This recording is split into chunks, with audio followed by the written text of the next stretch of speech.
Chapter 6. Pursuit. A deliberate treachery.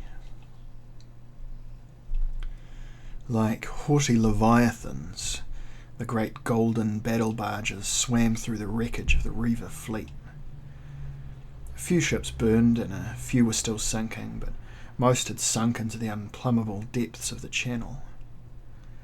The burning ships sent strange shadows dancing against the dank walls of the sea caverns, as if the ghosts of the slain offered a last salute before departing to the sea depths where, it was said, a Chaos King still ruled, crewing his eerie fleets with the souls of all who died in conflict upon the oceans of the world.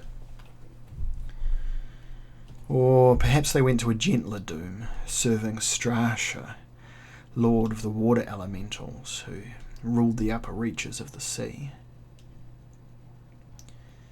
But a few had escaped. Somehow the Southland sailors had got past the massive battle barges, sailed back through the channel, and must even now have reached the open sea.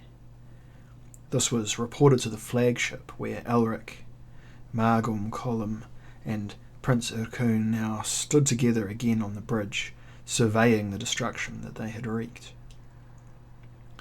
"We must pursue them and finish them," said Ercune. He was sweating and his dark face glistened. His eyes were alight with fever. "We must follow them." Elric shrugged. He was weak. He had brought no extra drugs with him to replenish his strength. He wished to go back to Imrir and rest. He was tired of bloodletting, tired of Ercune, and tired most of all of himself. The hatred he felt for his cousin was draining him still further, and he hated the hatred. That was the worst part. "No," he said, "let them go." "Let them go? Unpunished? Come now, my Lord King, that is not our way." Prince Ercune turned to the aging admiral. "Is that our way, Admiral Melnibone?" Melnibone shrugged. He too was tired, but privately he agreed with Prince Ercune. An enemy of Melnibone should be punished for daring even to think of attacking the dreaming city.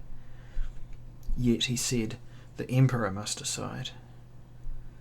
"Let them go," said Elric again. He leant heavily against the rail. "Let them carry the news back to their own barbarian land.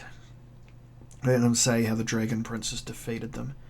The news will spread. I believe we shall not be troubled by raiders again for some time." "The young kingdoms are full of fools," Ercune replied. "They will not believe the news. There will always be raiders. The best way to warn them will be to make sure that not one Southlander remains alive or uncaptured." Elric took a deep breath and tried to fight the faintness which threatened to overwhelm him. "Prince Ercune, you are trying my patience." "But my Emperor, I think only of the good of Melnibone. Surely you do not want your people to say that you are weak, that you fear a fight with but 5 Southland galleys." This time Elric's anger brought him strength. "And who will say that Elric is weak? Will it be you, Ercune?" He knew that his next statement was senseless, but there was nothing he could do to stop it. "Very well. Let us pursue these poor little boats and sink them, and let us make haste. I am weary of it all." There was a mysterious light in Ercune's eyes as he turned away to relay the orders. The sky was turning from black to grey when the Melnibonean fleet reached the open sea and turned its prows south towards the boiling sea and the southern continent beyond. The barbarian ships would not sail through the boiling sea. No mortal ship could do that, it was said, but would sail around it. Not that the barbarian ships would even reach the edges of the boiling sea, for the huge battle barges were fast-sailing vessels. The slaves who pulled the oars were full of a drug which increased their speed and their strength for a score or so hours before it slew them. And now the sails billowed out, catching the breeze. Golden mountains skimming rapidly over the sea, these ships. Their method of construction was a secret lost even to the Melniboneans, who had forgotten so much of their lore. It was easy to imagine how men of the young kingdoms hated Melnibone and its inventions, for It did seem that the battle barges belonged to an older, alien age as they bore down upon the fleeing galleys now sighted on the horizon. The son of the Pyre was in the lead of the rest of the fleet and was priming its catapults well before any of its fellows had seen the enemy. Perspiring slaves gingerly manhandled the viscous stuff of the fireballs, getting them into the bronze cups of the catapults by means of long, spoon-ended tongs. It flickered in the pre-dawn gloom. Now slaves climbed the steps to the bridge and brought wine and food on platinum platters for the 3 dragon princes who had remained there since the pursuit had begun. Elric could not summon the strength to eat, but he seized a tall cup of yellow wine and drained it. The stuff was strong and revived him a trifle. He had another cup poured and drank that as swiftly as the other. He peered ahead. It was almost dawn. There was a line of purple light on the horizon. At the first sign of the sun's disk, Elric said, "Let loose the fireballs." "I will give the order," said Margum Colum, wiping his lips and putting down the meat bone on which he had been chewing. He left the bridge. Elric heard his feet striking the steps heavily. All at once the albino felt surrounded by enemies. There had been something strange in Margum Colum's manner during the argument with Prince Urkun. Elric tried to shake off such foolish thoughts, but the weariness, the self-doubt, the open mockery of his cousin all succeeded in increasing the feeling that he was alone and without friends in the world. Even Cimmeril and Divim Tvar were finally Melniboneans and could not understand the peculiar concerns which moved him and dictated his actions. Perhaps it would be wise to renounce everything Melnibonean and wander the world as an anonymous soldier of fortune, serving whoever needed his aid.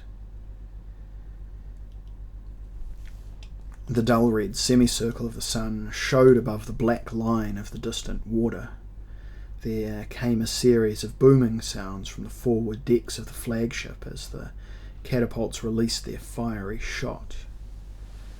There was a whistling scream fading away, and it seemed that a dozen meteors leapt through the sky, hurtling towards the 5 galleys, which were now little more than 30 ship lengths away. Elric saw 2 galleys flare, but the remaining 3 began to sail a zigzag course and avoided the fireballs, which landed on the water and burned fitfully for a while before sinking, still burning, into the depths. More fireballs were prepared, and Elric heard Urkun shout from the other side of the bridge, ordering the slaves to greater exertions. Then the fleeing vessels changed their tactics, evidently realizing that they could not save themselves for long, and spreading out, sailed towards the son of the Pyre, just as other ships had done in the sea maze. It was not merely their courage that Elric admired, but their manoeuvring skill, and the speed at which they had arrived at this logical, if hopeless, decision. The sun was behind the Southland ships as they turned. 3 brave silhouettes drew nearer to the Melnibonean flagship as scarlet stained the sea, as if in anticipation of the bloodletting to come.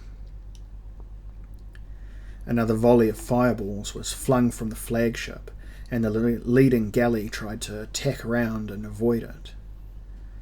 But 2 of the fiery globes spattered directly on its deck, and soon the whole ship was alive with flame. Burning men leapt into the water. Burning men shot arrows at the flagship. Burning men fell slowly from their positions in the rigging. The burning men died, but the burning ship came on.